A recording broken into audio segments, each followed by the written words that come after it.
नमस्कार दोस्तों। ज्येष्ठ मास की शुक्ल पक्ष की पूर्णिमा को संत कबीर की जयंती मनाई जाती है। कबीर जी का जन्म लगभग 14वीं-15वीं शताब्दी काशी में हुआ था। उनका लालन पालन जुलाहा परिवार में हुआ था। दोस्तों, कबीर जी की जयंती के उपलक्ष्य में आइए ओशो द्वारा कहे गए उनके बारे में शब्दों को देखते हैं।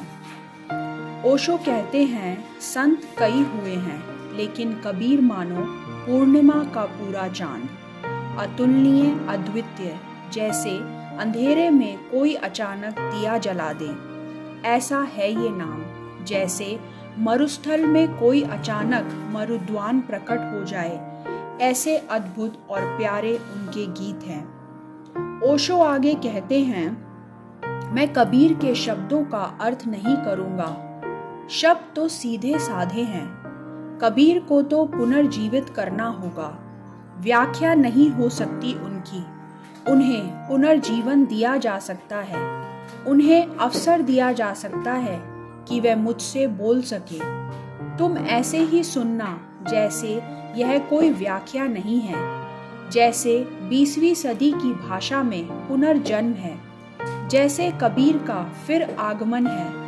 और बुद्धि से मत सुनना, कबीर का कोई नाता बुद्धि से नहीं है। कबीर तो दीवाने हैं और दीवाने ही केवल उन्हें समझ पाए हैं और दीवाने ही केवल समझा पा सकते हैं। कबीर मस्तिष्क से नहीं बोलते हैं, यह तो हृदय की वीणा की अनुगूंज है।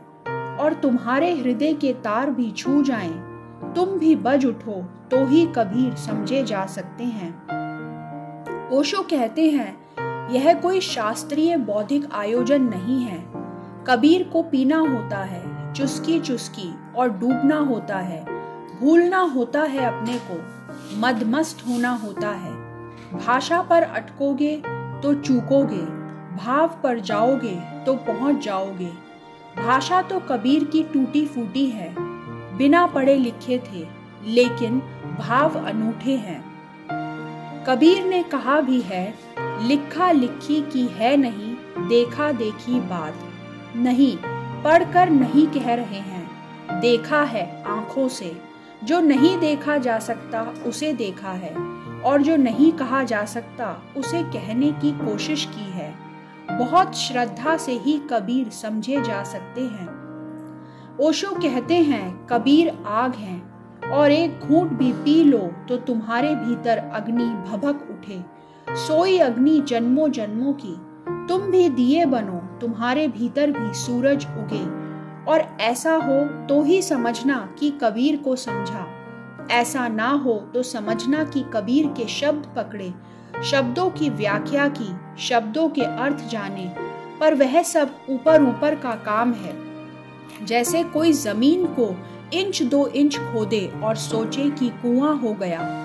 गहरा खोदना होगा, कंकड़ पत्थर आएंगे, कूड़ा कचरा आएगा, मिट्टी हटानी होगी। धीरे धीरे जल स्रोत के निकट पहुंचोगे।